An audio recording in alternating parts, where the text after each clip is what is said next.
Greetings and welcome to the Inner Den. I think today is the 4th. Yes, today is the 4th.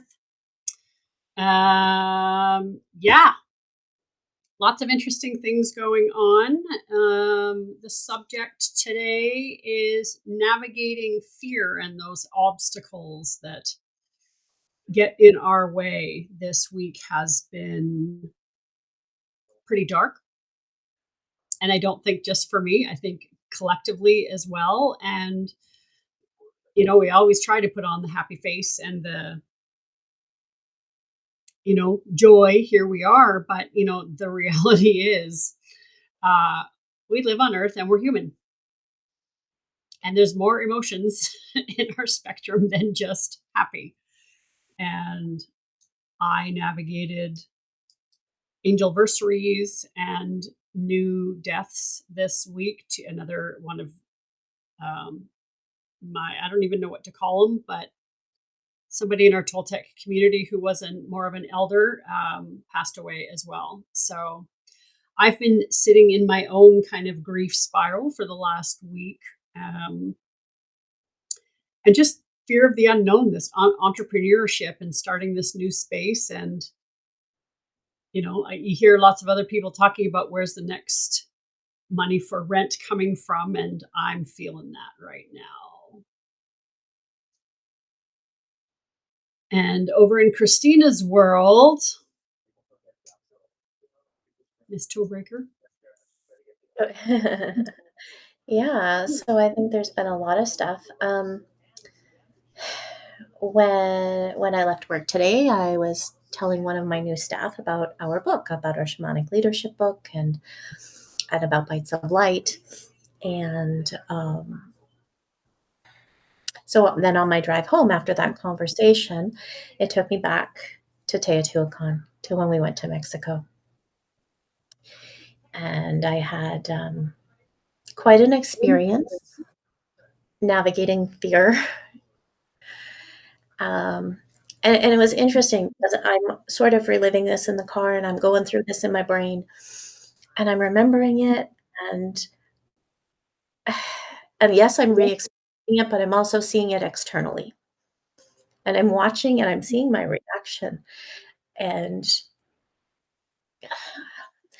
it was very scary. It was very real. I'm terrified of heights. So what happened is we were invited to go to a active archaeological dig underneath one of the pyramids. And as we went down some stairs, and then all of a sudden there's a landing and there is a ladder that's like In a this. hole in the ground. And my reaction was so incredibly extreme. Now, when I look back at it, the part of me that's watching it externally is wondering like what is going on with this girl, because I was crying, I was convulsing. Shaking. Yeah. It was Full panic ridiculous. attack. It was like just unreal.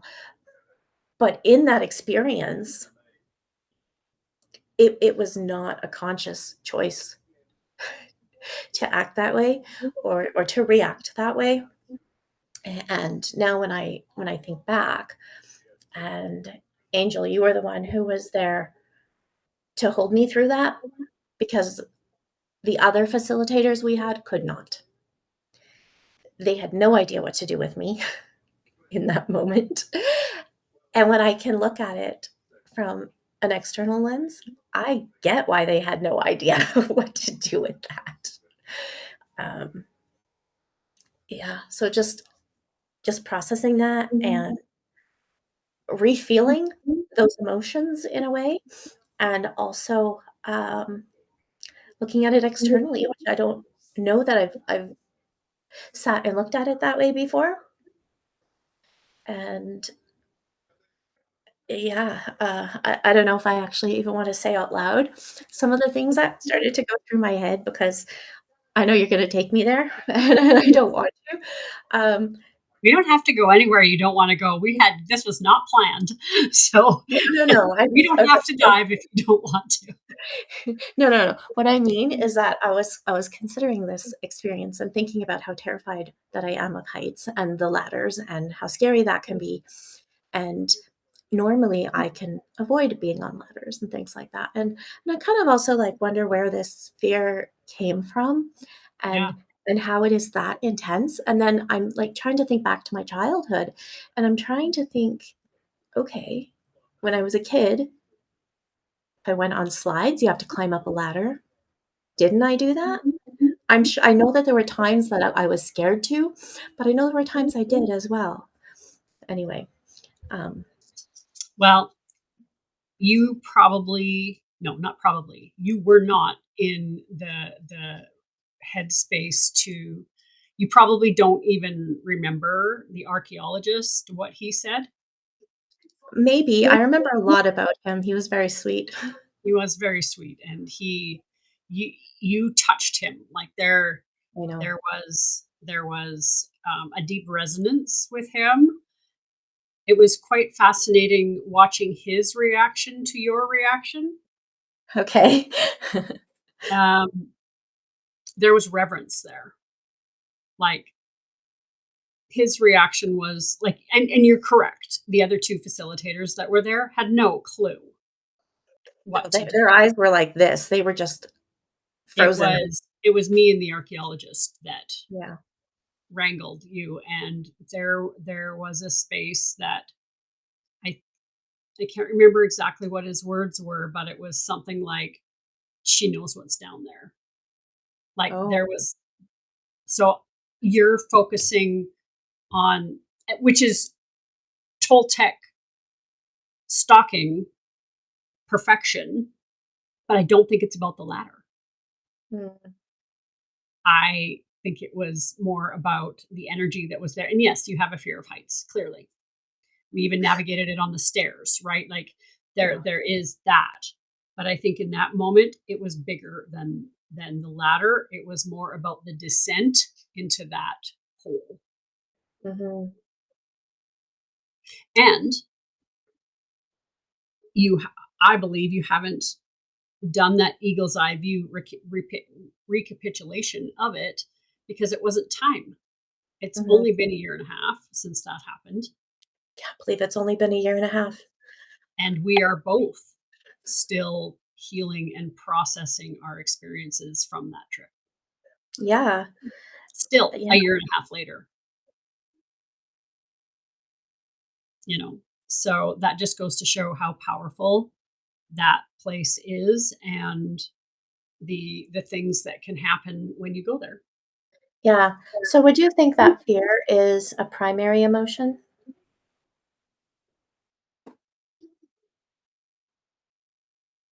There's That's a only a great few question. that are, because Well, it's different work that you do around it, right? Like, if it's a secondary emotion, then you're finding, like, what's under it. But then with fear, it's a little bit it feels different. I think our other emotions mask fear, like anger masks fear. When most people are angry, it's because something scared them and they're Right. lashing out So and anger trying is to a protect. secondary emotion with fear being the primary emotion under it. Right. And so fear is survival. Like, that's inner child. Right. So I think it is a core. Yeah. So that happened on my drive home tonight, It's so unexpectedly. fascinating that that came up today. Like, it's literally the full moon, super moon in Taurus, that grounding energy. And it literally said that stuff is supposed to boil up over the next, like, over the supermoon, which is today and tomorrow. And we know it's 2 or 3 days before, 2 or 3 days Yeah. after, so you got about a week. And you caught me in my purge. I had a good ugly snot cry last night. Oh, it was good. And you know what? I woke up this morning a different human. In what? Huh? Sorry, I didn't catch that I bit. said, I woke up this morning a different human Yeah. because I allowed the emotions to flow. I think that's where we get stuck, is that We get this overwhelming, and then people just stuff, stuff, stuff, stuff, stuff. And I just went, nope, I can't afford to stuff this. I need it out and gone because that's what the full moons are about. Yeah. Get it out. And, whether it's coming through your eyes or your nose, like ugly snot cries are a thing. And I think they're one of our most powerful healing tools that people are ashamed to utilize. And I let her rip last night. So thank you Mm. for holding, because I can remember even when I saw your name and your number, I'm like, ooh, we don't puke on each other. This is not what. And I'm like, well, I'll tell you I'm not in a space, and you can decide if you want to hold or not. But that's after years and years of friendship. So Mm. Well, and yeah, I have had a really strong couple days, and and I told you I could do that. yeah. And so I So let her there's rip. yeah. And sometimes you need that. Sometimes you need your grief to be witnessed, and sometimes you can navigate it by yourself. But regardless of whether you choose to solo heal or group heal, you still have to go into those spaces sometimes. And even as a facilitator and a leader of this medicine, um, I I'm still human, and I'm doing big, big, scary things in the world, which means Mhm. I am constantly challenging that fear aspect within myself, and sometimes it's too much. And the too muchness came around. There's also a marking of seasons and rituals that needs to be done. And yesterday was my official unhook from Kajabi, Yay! aka unhook the last energetic tendril from my ex-husband. And so, yeah, I'm allowed to grieve that space. Yes, you are. And so the way I see it is, if I'm going to cry, I'm going to make it a good one. Get it all out at once. Just do the thing, do it. Just get it out. And I woke up refreshed and spicy and full of energy this morning. And today I have another outlook on life because of the work I did yesterday. So sometimes you just got to let that grief flow. Well, and we talked about having some playtime on the weekend, some Yes, inner child playtime. And I said, "Oh, maybe we should find some swings and go play." exactly.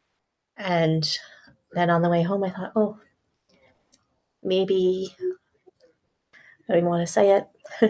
Maybe there'll be a slide. Maybe I can handle a ladder, but I don't know if I can." Yeah. Well, desensitization is a thing. Yeah, you have to be ready. You have to be ready. You have to be ready.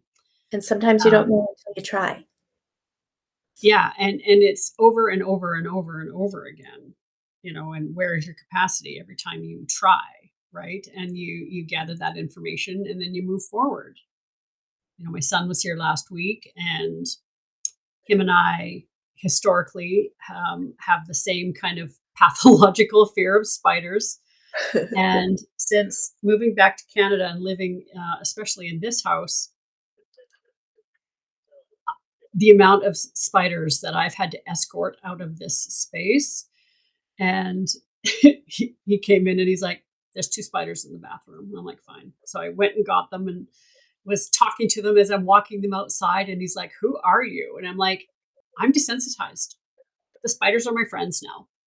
Like, I talk to them, I tell them not to be scared. Like, I feel like Snow White in my own house. You tell them they can't stay unless they're gonna pay rent. Exactly. Exactly. And you scare my friends. And so you have to go outside when my friends are here. And so part of getting over the traumatic experiences is desensitization in a safe and controlled environment. So Maybe we start with a baby slide. Maybe. I It's can remember going to the zoo a month or 2 after, or some within the 6 months of coming back from Teo, and remember we were in the lemur's cage and there was a bridge type thing that you had to walk across too, so there was another mhm. "Let's face this fear" here as well. So, taking those steps and you were prepared to take the steps then. It's interesting that it came up for you today. Yeah. Mhm. And do you remember what you said?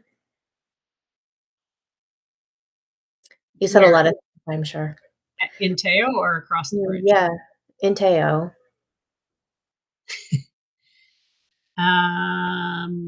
I think the part that finally made your brain click, so you can tell me if it's true or not, was when I told you that you allowed me to train your children in high performance trampoline for years, putting their lives in my hands, and I kept them safe. So I'm not going to Yeah, put you in danger.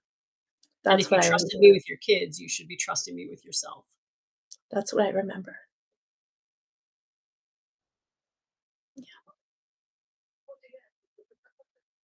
And there might have been a really strong arm squeeze as I was saying it.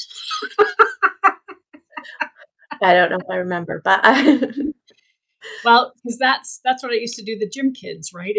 Yeah, It's like the weighted blanket, that external soft, consistent pressure mhm. calms the nervous system down, right? And so,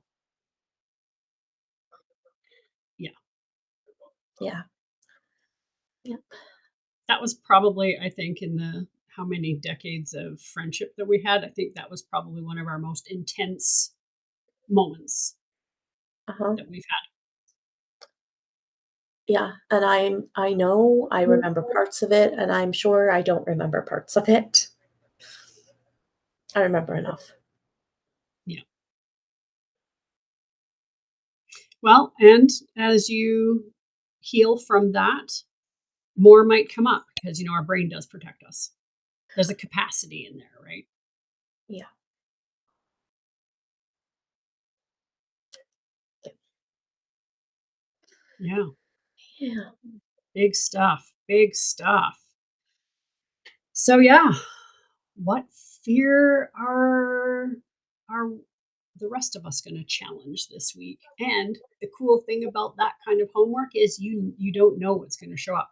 You had no idea mm-mm. that telling your new employee about our book was going to dig up that story.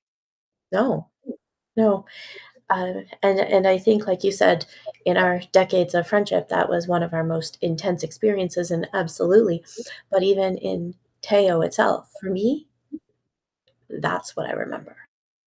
Out of all the things, that and when I got sick, but but yeah, like, that's what I remember the most.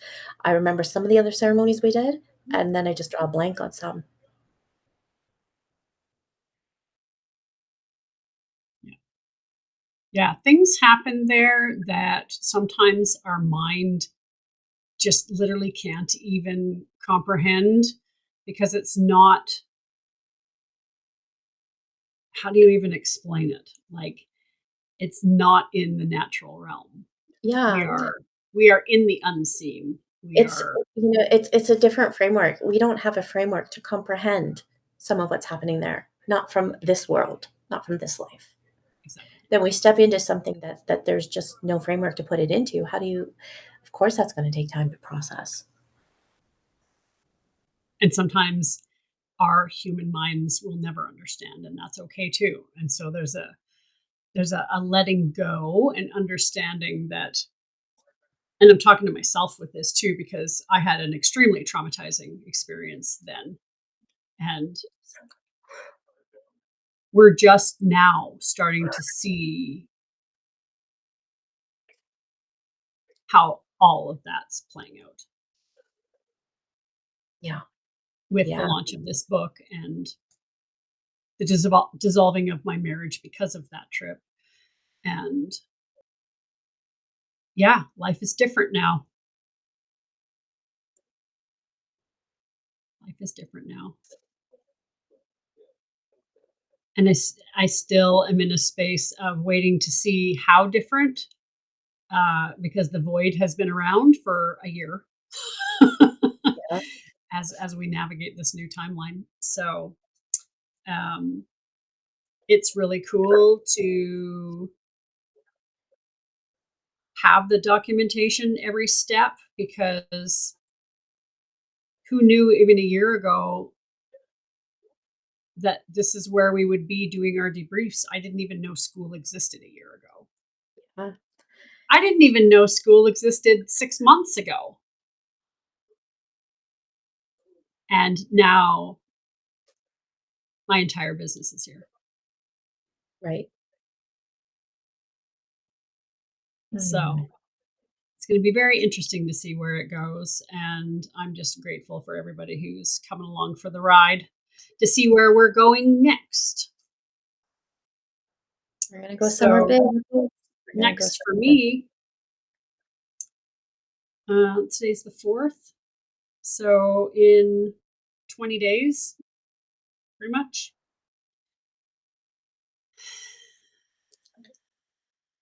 will be the big Tulum trip where I'm facilitating for the first time. So, and life will change again.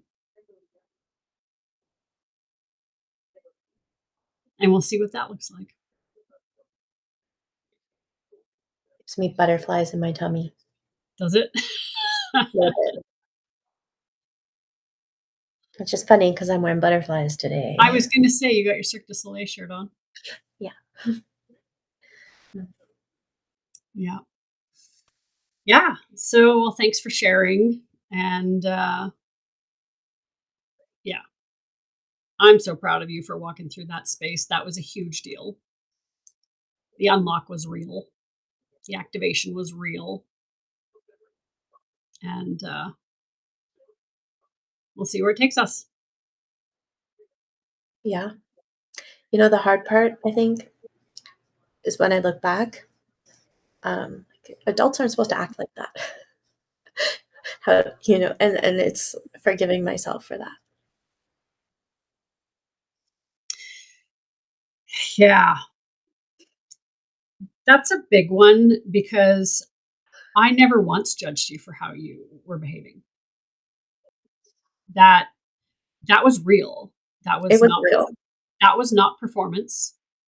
If it That was, was I'd be in a that different was industry. that was pure terror. Like terror, terrorized trauma. Mm, yeah. Um, but that sentence that you just said, I've in the screen time challenge, that's actually what I put for my check-in today was I am still judging myself for my behavior while I was felt like my life was threatened. And when you put a wild animal in a corner and they come out fighting, they're not considering their words that are coming out of their mouth or the shapes that their hands are going into. There's when you're in survival mode, your brain is no longer taking over. Your body takes over and your survival mechanisms kick in, and it just is what it is. I think I just had a different perspective just come in as well, and I think this is for both of us. Well, and anyone else too, that, we're both judging our own behavior, but another perspective is that you have the courage to express it, that you didn't hold it in, that I didn't hold it in, that we were able to authentically release whatever that's gonna look like. Because if you can't even do that, you're not even gonna acknowledge it. You're never gonna move through it. Exactly. Because you very easily could have stayed in the tent and not done it. Mhm. But because there was a willingness, that's also why I pushed you, because you wanted it. And I think that's what some humans need to hear is that just because you want it doesn't mean it's going to be clean, right? Yep. That was a messy descent, but you Yes, still descended. You I still did. did it. So does it really matter how it looked? You still did it.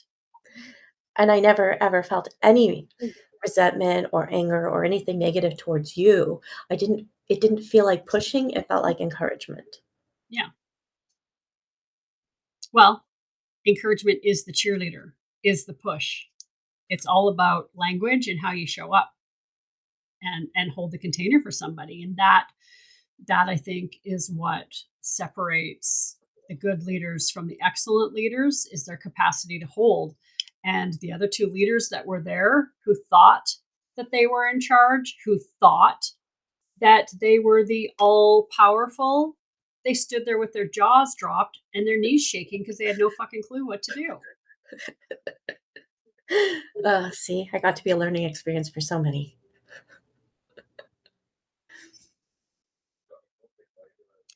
And I'm done hiding my light and my power and trying to put other people on podiums that don't deserve it and certainly don't give me the respect that I deserve. Because that moment truly showed who was the leader. Yeah, yeah, And it's not like they didn't try first and I stood back and let them try first and then finally went, no, they're just causing more harm than they were doing good. yeah. And I remember that moment when you stepped in, and I was so grateful for it.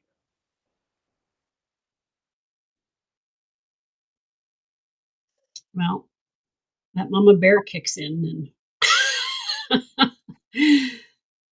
it's there's patience in teaching, but then when you and I think also discernment that's as a leader you need to know when to step in and when to take over. Mhm. And when that container cracked, I it didn't really leave me much choice, even if But the like way that clearly you it was you, I would have done it anyways, but I wasn't left much choice but to step up because they were failing. they were, um, but I think that your leadership skills really came through even in guiding the archaeologist, in guiding, the other people who had opinions around us. And there were others on the trip who had opinions, and you were just like, "No, no, no. Yeah, You do this, you go here, you do that. We're good." yeah. Oh, yeah, war chief mode came on real quick. Yeah, so to be able to handle the crowd, and when you stepped in your power and your leadership, it showed, and everybody, I think, acknowledged it on some level and in some way.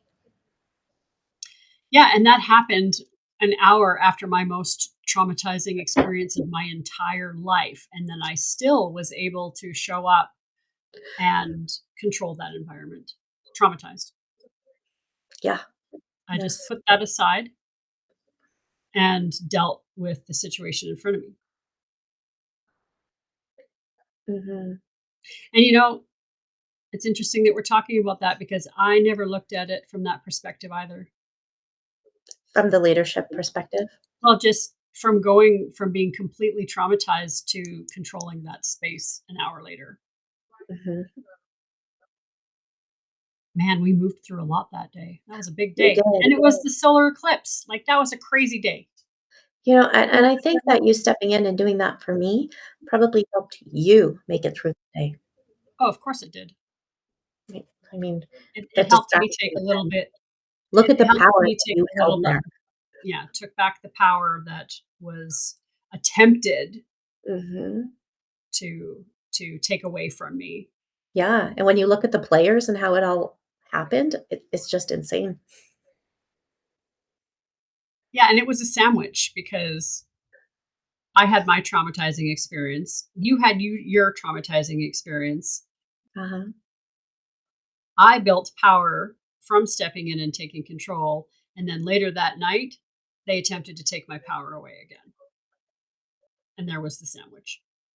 Mhm. And then I never did really fully recover. And it's been a year and a half now.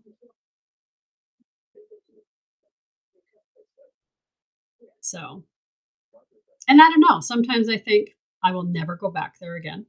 And then I hear myself in the next breath planning another trip. And I'm like, I'm almost thinking I need to go back just to reclaim the energy that was left there. Yeah, and they tried to take your power, but they can't. I think seeing how you were able to navigate all of that space is really a testament to who you are and the power that you have.